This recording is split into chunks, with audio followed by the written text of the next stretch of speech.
Hoje foi um dia que eu fiquei muito triste. Por que eu fiquei triste? Aquele levante que estava tendo contra as escolas, quem lembra?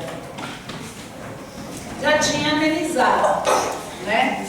Não se ouvia mais falar em ataque, em escola, essas coisas. Aí quando foi, hoje eu levanto uma notícia, né? Eu vi a tragédia que teve, né, na escola aqui no Brasil. E eu falei, puxa vida, quando as coisas realmente pareciam melhores, né, o endemoniado vai, entra na escola e ele mata 2 adolescentes. 2 adolescentes, novinhos, na flor da idade. E eu fiquei refletindo nisso, eu fiquei com o coração amargurado. Eu falei, puxa vida, nós estamos diante do final dos tempos, como alguém, né, pode ser dessa forma, o diabo tomando as pessoas, tal. E eu fiquei pensando, né, nisso. Mas aí, eu pensei em outra coisa também. Eu fiquei pensando, puxa, esses adolescentes que morreram, né, nesse ataque, eles não faziam ideia. Minutos antes, eles não faziam ideia que eram os seus últimos minutos. Então, provavelmente, eles conversavam, estudavam.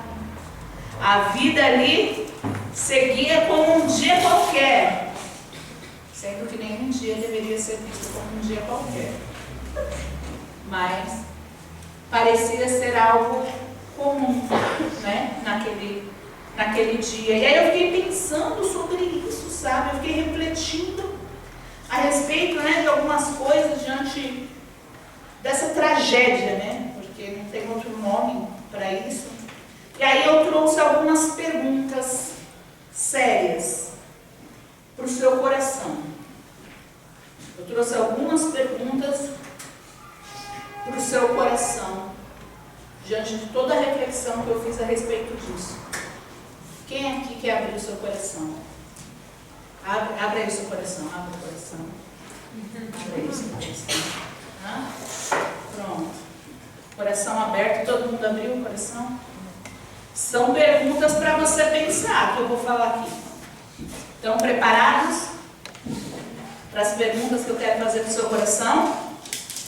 Então preste muita atenção, porque a primeira pergunta é essa: quanto tempo você acha que tem na vida? Essa é a primeira pergunta. Eu não quero que você responda para mim. Eu quero que você, para você, pense assim, ó, quanto tempo que eu acho que eu tenho na vida? Como assim, pastor? Pensa até onde vão seus planos, seus sonhos.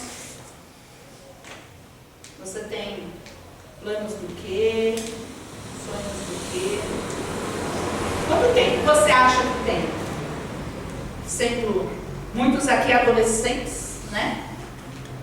Jovens como eram os adolescentes que foram mortos, né, naquela tragédia. Então, quanto tempo você acha que tem na vida?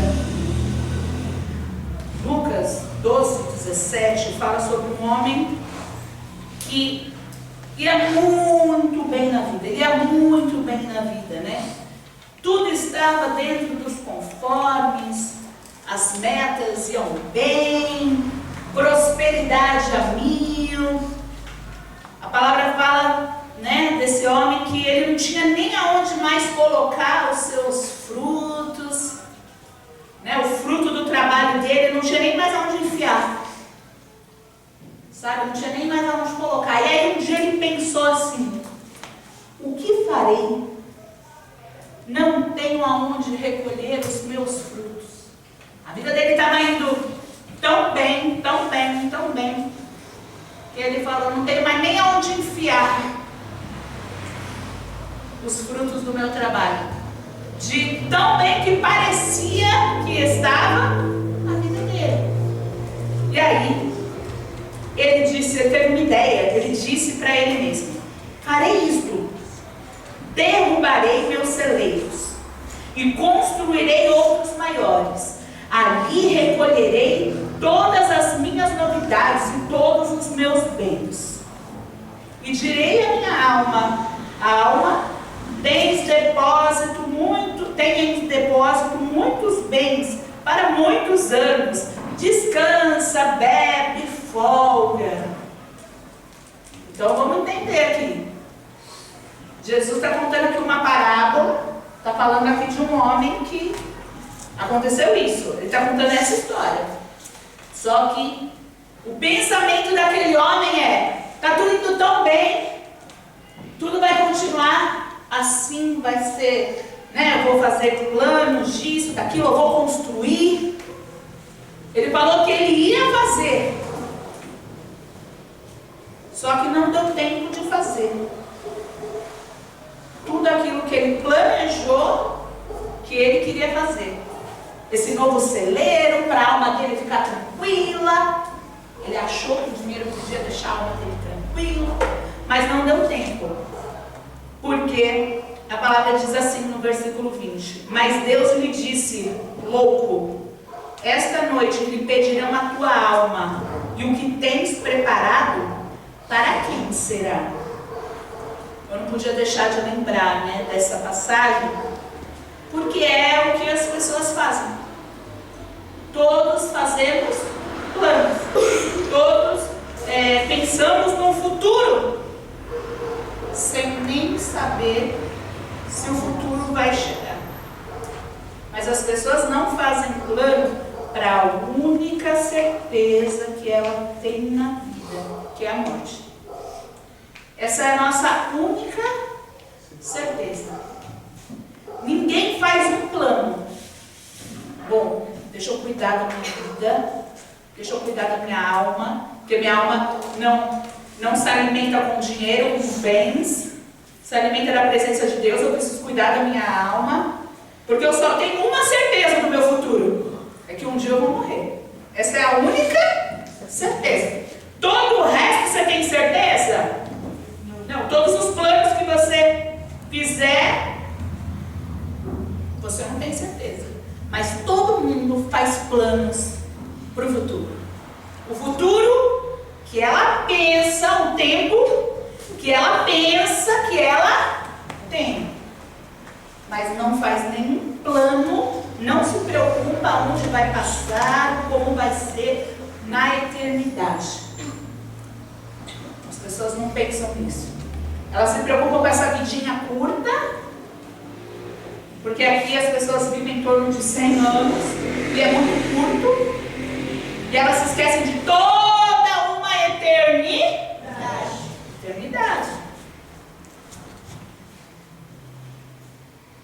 E eu quero falar uma coisa para você: esse pensamento, ele me faz querer fazer uma segunda pergunta. Posso fazer a segunda pergunta? Sim. Vocês estão prestando atenção até aqui, não? Estão prestando? Vou fazer a segunda pergunta então. A primeira pergunta, você já refletiu aí? Quanto tempo você acha que tem? Essa foi a primeira pergunta. Você refletiu com você? Você viu essa história aqui? O rapaz achando que tinha muito tempo.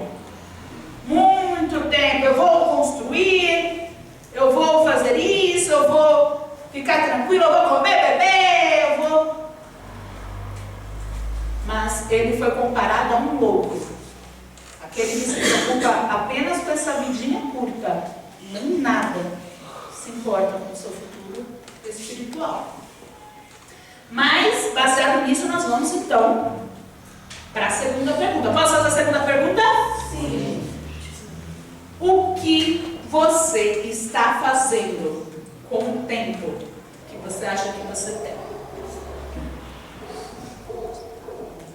Você imagina que você tem muito tempo. Os jovens principalmente. Os adolescentes que morreram lá talvez imaginassem assim: ah, o dia que meus avós partirem eu vou sentir tanta dor. Eles nem viveram para sentir isso. Porque o que parecia ser comum que a pessoa, né, idosa fosse, eles eram adolescentes, jovens, com muitos planos, né? aconteceu. E eu fiquei pensando, aqueles alunos, eles estavam de boa quando aquilo aconteceu ali, ó, na cabecinha deles, né? Estava tudo ali, ó. Eles não imaginavam. Eles não imaginavam nem por um segundo que a vida deles terminaria tão cedo. Quanto tempo eles achavam que eles tinham? Será que eles planejavam muitas coisas? Com certeza, muitas. Muitas coisas, né? Uma vida toda eles achavam que eles tinham pela frente. Então, talvez eles faziam planos como: ah, eu tenho um sonho de tirar minha carta. Quem é que tem sonho de tirar a carta? Ai, eu tenho um sonho de comprar um carro. Quem tem sonho de comprar um carro? Ah, eu quero trabalhar. Eu quero ter uma casa. Quem tem esse sonho? Tem esse sonho? Ah, eu quero ter um relacionamento, me casar, talvez ter filhos, não sei. Eu tenho planos, eu quero viajar. Aqueles jovens tinham muitas coisas dentro da cabeça deles. Tinha muita coisa. Mas achar que eles iam viver, né, até a velhice, não foi o suficiente para garantir que eles vivessem. Porque o tempo que eles achavam que tinha, na verdade, não era a verdade, não era a realidade. Pelo contrário, é por achar que a gente tem muitos anos de vida, né, é que as pessoas, elas vão levando as suas vidas de qualquer forma, de qualquer maneira, sem se preocupar com a salvação. É por achar que a pessoa tem tempo que ela vai tocando e falando assim: amanhã eu me conserto, amanhã eu melhoro, mas pra frente eu vou pra igreja, eu sou muito jovem, deixa eu ir pra balada, deixa eu fazer um monte de coisa, depois eu vou, eu peço perdão, Deus é bom. As pessoas achando que são donas do próprio tempo, achando que são donas do próprio tempo, e sim, achando que são donas do próprio nariz, e não são. Porque se você não tem controle do tempo que você está vivo, você não toma conta de nada, você não sabe de nada. Se você não sabe o tempo de vida seu, você não sabe nada. E quem sabe? É Deus. Por isso que a gente tem que entregar o nosso nariz para Ele. Para Ele ser dono do nosso nariz. Porque Ele sabe o dia de amanhã. Nós sabemos? Quando a gente acha que nós somos o dono do nosso nariz, na verdade nós estamos sendo imbecis. Porque a gente está contando com coisas que a gente não sabe, que a gente não faz ideia, né? E eu queria que vocês se lembrassem do alerta, né, que Jesus fez a respeito justamente disso. Em Mateus 24, versículo 37. Olha o que diz: e como foi nos dias de Noé, assim será também a vinda do Filho do Homem, né, a volta de Jesus. Porque assim como nos dias anteriores ao dilúvio, lembra quando teve o dilúvio? Todo mundo se lembra do dilúvio. O que aconteceu nos dias antes do dilúvio? As pessoas comiam, bebiam, se casavam, se davam em casamento, até o dia que Noé entrou na arca, e não perceberam. Até que veio o dilúvio e levou a todos. Assim será a volta de Jesus. E quando a gente fala da volta de Jesus, as pessoas falam assim: ah, Jesus vai voltar, né? Vai demorar muito, né? Vai demorar muito. Vai demorar até Jesus voltar. Pensa aí nessa passagem. Tudo correndo ali de forma comum, de forma corriqueira. E aí de repente aconteceu. E pensa que vai ser assim quando Jesus voltar. Você vai achar que é um dia normal. Mas um dia que você levantou, que você seguiu a sua rotina, eu levanto, eu vou para a escola, eu levanto, eu vou trabalhar. Você vai achar que é um dia normal.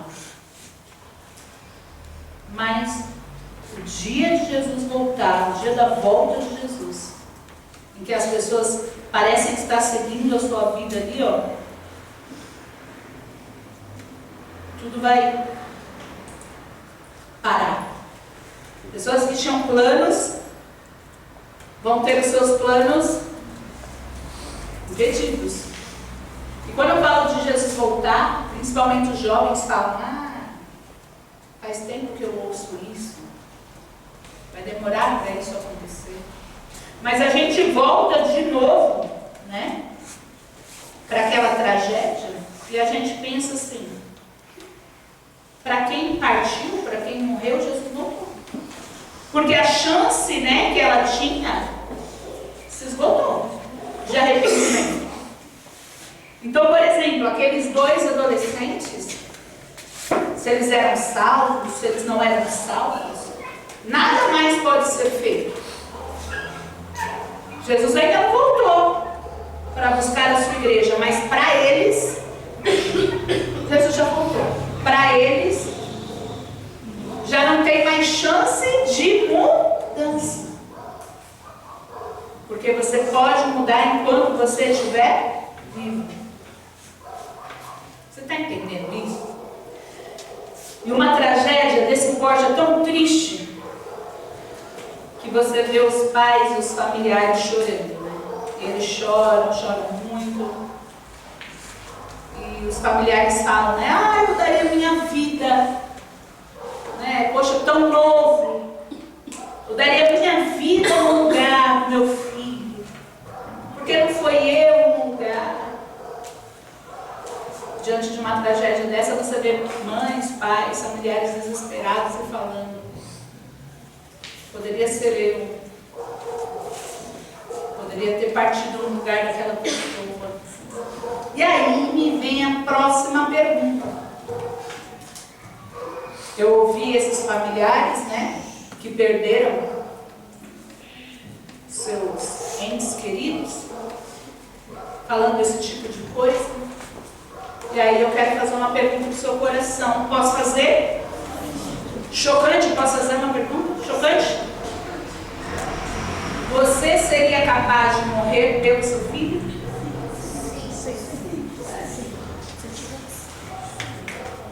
Você seria? Quem aqui daria a sua vida para o seu filho? Até quem não tem filho se imagina que se tivesse daria, ou não? Você se imagina, não se imagina? Entrando na frente de um tiro para salvar um filho? É ou não é? Você não faz isso? Por quem você ama? Não é isso? Você, por quem você ama, você fala, eu morreria. Eu imagino que sim, eu imagino que você daria a sua vida por um filho, né? Eu imagino que você se colocaria na frente do filho. Mas, então se você diz que morreria por seu filho, e eu acredito muito, eu acredito. Quem aqui tem filhos? Deixa eu ver. Quem tem filhos? Levanta a mão quem tem. Todos morreriam por seus filhos. Eu acredito em você. Eu acredito. Você morreria por seu filho. Mas então eu quero te fazer uma próxima pergunta para o seu coração. Posso fazer? Uma pergunta para você que diz que morreria por seu filho. Você viveria por ele?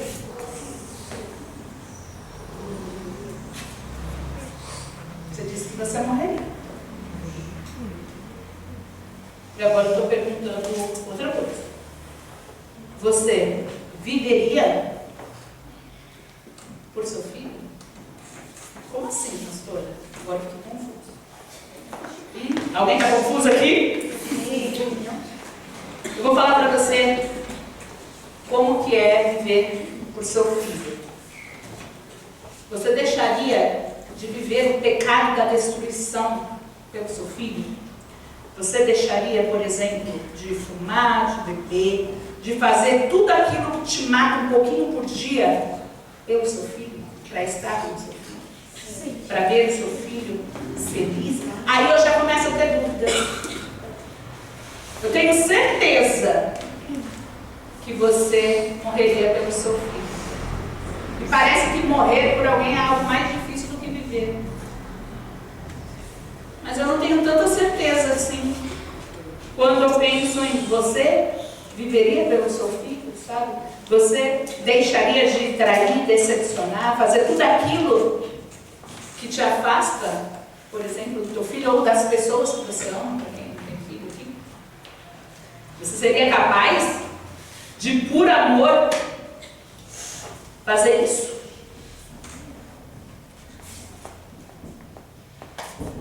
Para pensar. A palavra de Deus fala assim, ó: os que pertencem a Cristo Jesus crucificaram a carne com as suas paixões e os seus desejos. Olha só, os que pertencem a Cristo Jesus crucificaram a carne com as suas paixões e os seus desejos. Isso é amor. Isso é amor. Jesus quer que você viva para honrar Ele. Jesus quer que você viva para ser exemplo para os seus filhos. Jesus quer que você viva para ter um testemunho abundante. Jesus quer que você viva para Ele. Jesus quer que você viva para que a sua família seja feliz. E você só vai conseguir isso se você estiver no centro da vontade de Deus. Jesus quer que você viva abundantemente com as pessoas que você ama. Jesus quer te ver livre do pecado. Isso é viver. Porque eu vejo pessoas que são capazes de morrer por um filho, mas não são capazes de viver por ele. Pessoas que, se precisasse te jogar na frente do filho para tomar uma bala, toma. Mas não é capaz de viver a vida que Deus quer que você viva, para que seu filho tenha um relacionamento com Deus, para que ele cresça nos caminhos do Senhor, e quando ele morrer, ele ter um lugar no céu. Tem gente que não pensa nisso. A pessoa pensa tudo carnalmente. Eu quero dar o melhor estudo para o meu filho, eu quero fazer não sei o quê. Vamos tirar um pouquinho a questão do filho, vamos falar de pessoas que nós amamos, em outros aspectos. Vamos falar aqui. Porque quando você quer agradar alguém, você faz o quê? Você dá presente. A gente já falou sobre isso. Eu quero agradar alguém, o que eu faço? Eu dou um presente.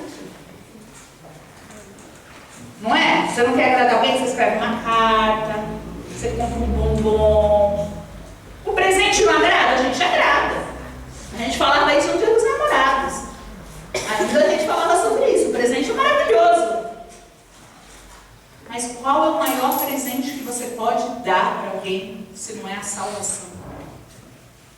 Esses dias eu conversava com a minha filha sobre os amiguinhos da escola, e aí eu falei, puxa, certa amiga precisa de ajuda, evangeliza, fala de Jesus.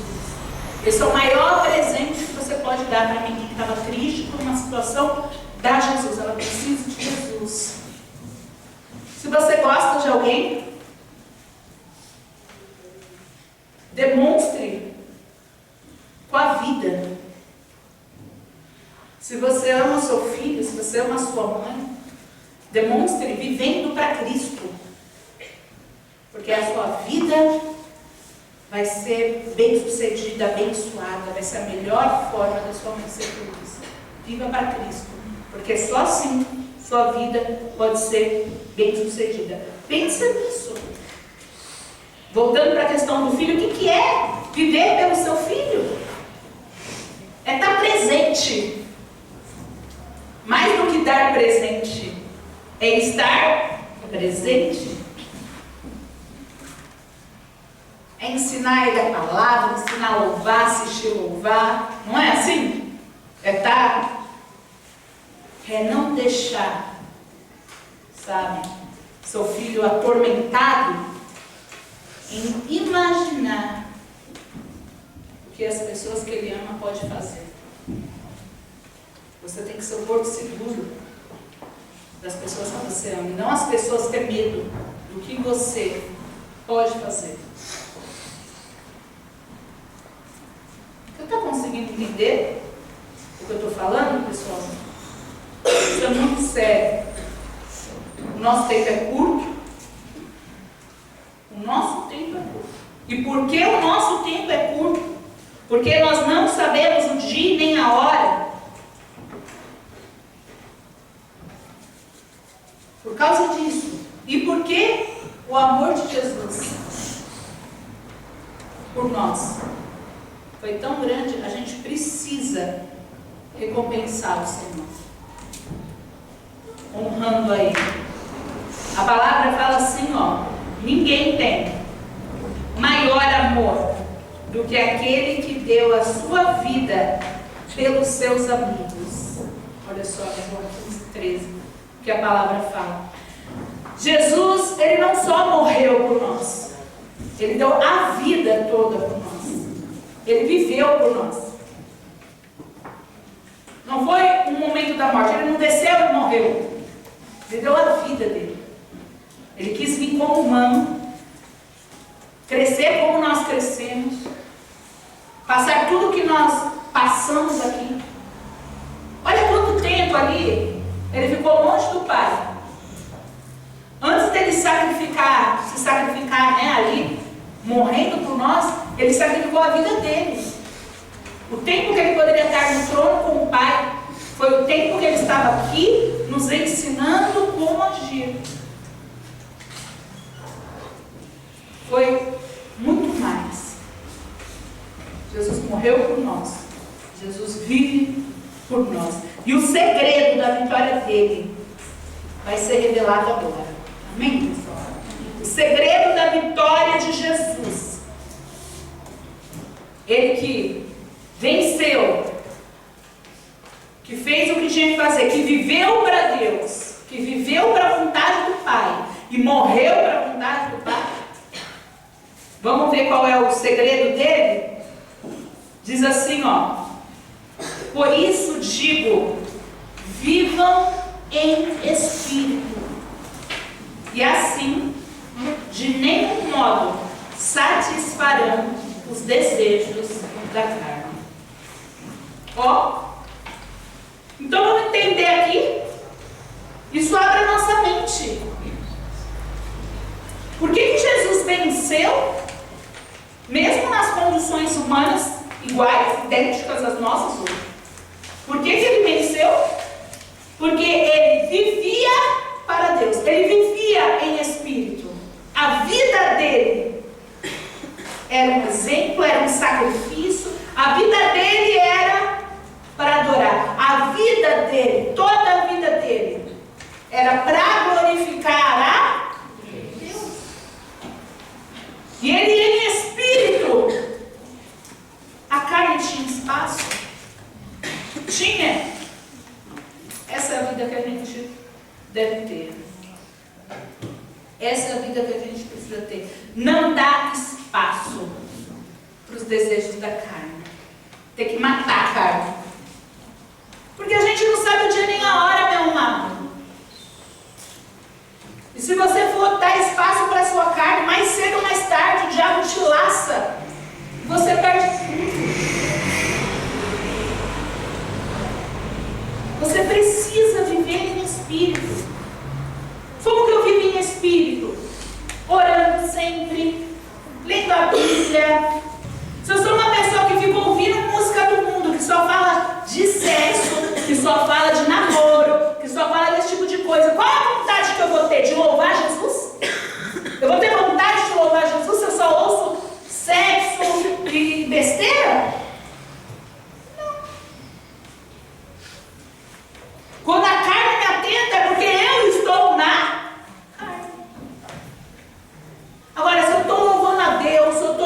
se a minha vida envolve a fé. Se tem um momento que eu posso orar, buscar, se sobra para um momento, aí eu já vou para a fé, eu já vou fazer coisas, sabe, pensar nas coisas de Deus. Eu estou envolvido com as coisas de Deus. E até quando você faz outros tipos de coisa, que é estar em família, em outras coisas que Deus quer que você vive em comunhão, por exemplo, é do jeito certo. Ele precisa estar presente. Como eu falei em outro culto, se o pecado estiver assentado à mesa, você está no lugar errado. Você precisa decidir ter a vida que Deus quer que você tenha. Viver, primeiramente, por Jesus, para Jesus e para as pessoas que você ama.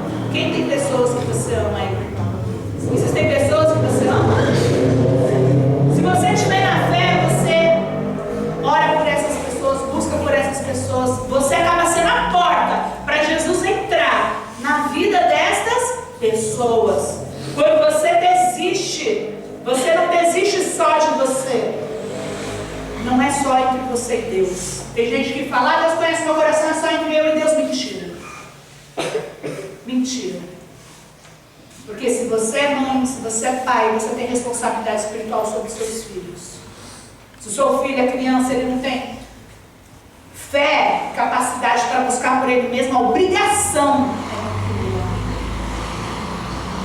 Se você está aqui, a sua mãe não está aqui assentada ouvindo essa palavra, você tem obrigação de dar bom testemunho para onde ela está. Você tem obrigação de deixar essa palavra mudar a sua vida para você salvar as pessoas ao seu redor. Você tem obrigação de dar bom testemunho na sua escola, no seu trabalho. Para quando o ímpio estiver desesperado, pensando em se matar, e olhar para a sua vida e falar assim: me leva para a tua igreja, me apresenta esse seu Deus, preciso de ajuda, fulano. É isso, é sobre isso. É sobre viver e viver intensamente, sabendo que hoje é diferente de ontem. Primeira coisa, hoje é diferente de ontem. É sempre assim.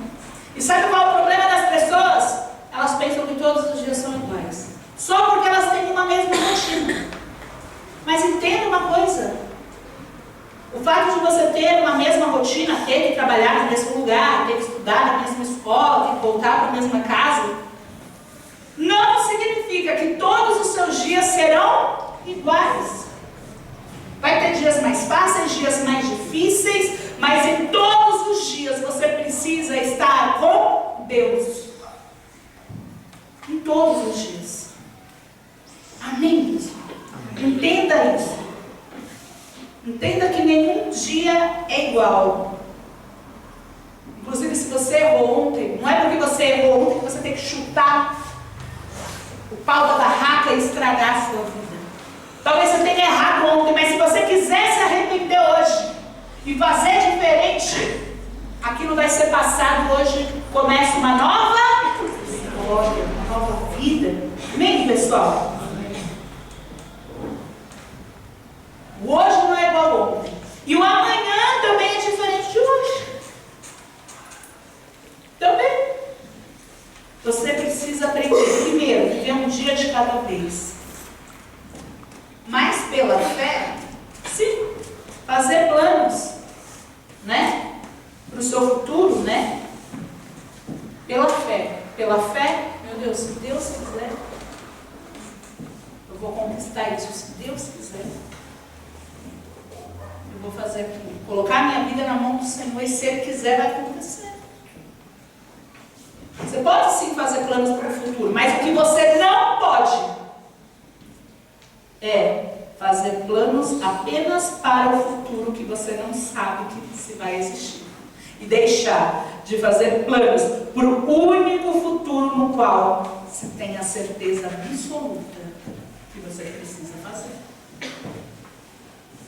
Você precisa mandar tijolo para lá. Eu quero dizer oração. Eu quero dizer jejum. Eu quero dizer negar o pecado. Isso é mandar tijolo para a eternidade. E não ficar se preocupando em ganhar o mundo inteiro